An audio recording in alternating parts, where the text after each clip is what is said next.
So my name is Jenni Joy. I work in what sounds like a pretty diverse field. How can you work in both sexuality and work in leadership at the same time? And I always say, well, actually, the big field in the middle, which is the same, is actually relationships.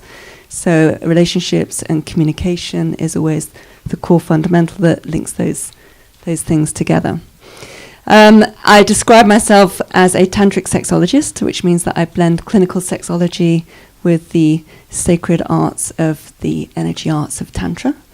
I offer different types of workshops and online courses, depending on whether people want to learn at home in the privacy of their own homes, or if they want to come to workshops and learn directly with me, or if they want to learn privately.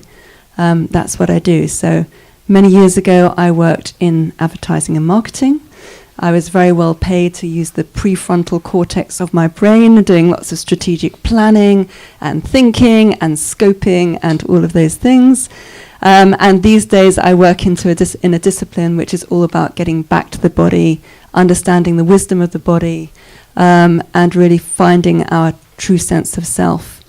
So I was just thinking about what Shay said today about what is our pearl of wisdom that we really want to share this evening. And I think for me, this wasn't what I was going to talk about, but it feels quite important to talk about, which is that, getting into our core and working, what is it that we're really on this planet to do? What is our core purpose in life? Is the one thing that I would encourage you to really spend time thinking about and delving into. And just spend a few days each day, hands on your heart, just meditating, taking some nice deep breaths, and just checking in with yourself about, am I really on purpose? Am I spending today, tomorrow, every minute, really doing the things that truly matter, that are going to make a difference to me, to my loved ones, and to the world? And that can be quite a scary space to go into, because there's quite a lot of things that are in the way of those things. We keep ourselves very, very busy to avoid this intimate question of, am I really doing what I should be doing with my life? But this is the most important question that we can ask ourselves. And we're living a very limited existence here. We have a very limited time span if we look at our life in relation to the cosmos and the huge, great big field of consciousness that we live in. So we've got a very limited opportunity to do what our soul wants us to do in this lifetime. Make sure you take it to do what you're here to do. And we're also, within that, of course, we often have a lot of routine about what we do, and we can quite often find that our habits tend to limit what we're doing with our lives. So rather than living an expansive life where we're drinking at the well of all the fabulous things that life can offer, we'll find that we're actually just stuck doing the same routines, and the question is, are they really giving us the joy in our hearts that we want them to?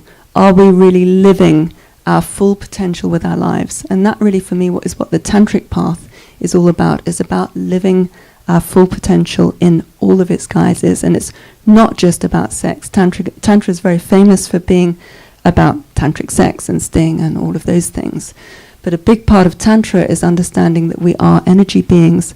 We run an amazing energy system in our bodies, and we can feel that energy as turn on. We can feel it as turn on towards people and lovers, of course, but we also feel it towards projects and things that we want to bring into the world. So when we find that, we can take that energy, and this is the link, of course, also back to leadership. It's like take that passionate energy to the things that we really want to create and achieve on the planet. So one of the biggest thing that motivates me right now is the use of ecstatic technologies in the world for transformation.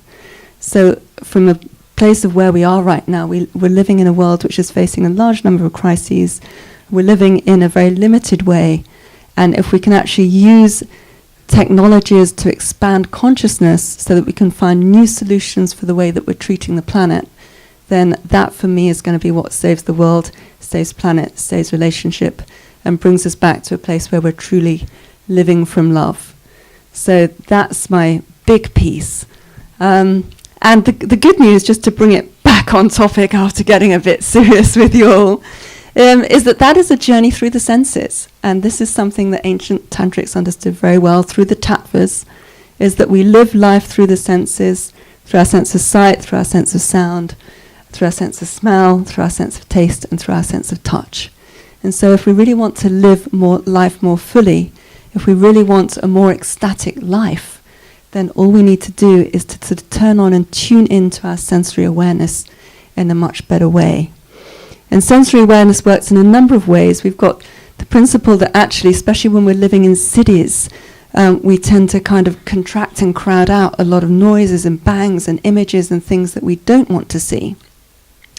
But the question is, so you can dial down what the things that you don't want to be experiencing, and then you can choose to expand into the things that you do want to be experiencing. And that's how we want to kind of start to play and use this journey through the senses, is to really focus our awareness on our senses, which brings me to another important point, which is that when I teach and guide people through sensory journeys, there is a sixth sense that is very, very important. And that sixth sense in spiritual terminology is referred to as the third eye, but also we can just think of it purely in terms of our awareness. So this journey through the senses is really training our awareness, so that through our awareness and through our focus, we've got the external inputs that we get through sensory experiences, but we're also training the mind, we're training our concentration, we're training our focus, we're training our imagination, and we're training our visualization capabilities.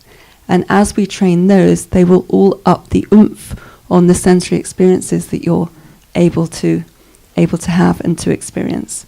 So this is a beautiful and incredible journey. It's really good to focus on one sense at a time in your daily life.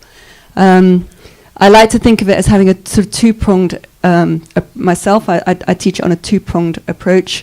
One is to look at your daily habitual things that you do. So what is it that you do in daily life, and how can you have more pleasure? So if you think about it, you're sitting here listening nice and attentively to me. You've all got, I hope, what's your favorite drink, the drink that you really want to be drinking right now in your hand. It's like, are you really taking the full amount of sensory pleasure that you could be taking out of your favorite lager or your glass of wine or your sparkling water with a lime in it, whatever it is that you've chosen that you feel like drinking right now?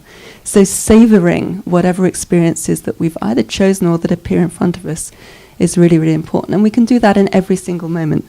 So, if it's your coffee in the morning, if it's like deciding what you're going to have for lunch, rather than just going through this sort of automated version of the day, it's like just stop and enjoy every moment that you're giving yourself, and look at what is it that you want to take from it. And if you're not, the difficulty then sometimes, of course, we find that we're not really enjoying it that much and we're not taking what we need, and it's actually not filling us up in the way that we want to be filled up. But that's great, because that's a good lesson about where we are and what we need to do next. So we really start to understand that sometimes, and a big part of the journey is working out what do we really want. So getting into that question of like, oh my God, I thought I wanted this and now I didn't, but really noticing that and really feeling it in your body, really developing a felt sense in your body of what it is that you want or that you need is the best indicator of your progress. You don't need anybody else to tell you what that is. You don't need to believe in any gurus. Yourself, your body is your center point of your wisdom. So please use that as the kind of the benchmark, the litmus paper, the litmus test for these experiences, and discerning what it is that you're taking in. And then, of course, the other thing that we can do is that we can then move towards the high-end sensory experiences and the things that we know that we can do to actually put more energy into our system, particularly through things like breath work and movement practices and dance and yoga and martial arts and all of these wonderful things. And that enables our bodies to take in more energy, which of course increases our ecstatic potential.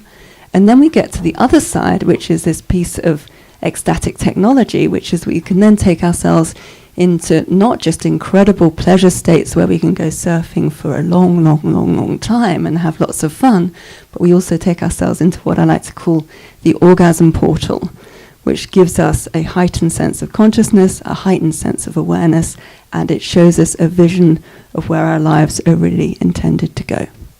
So, little side, essential challenges, there's free ones online that I do, sign up. Big side, go focus, find the orgasm portal and dive straight through. Thank you very much.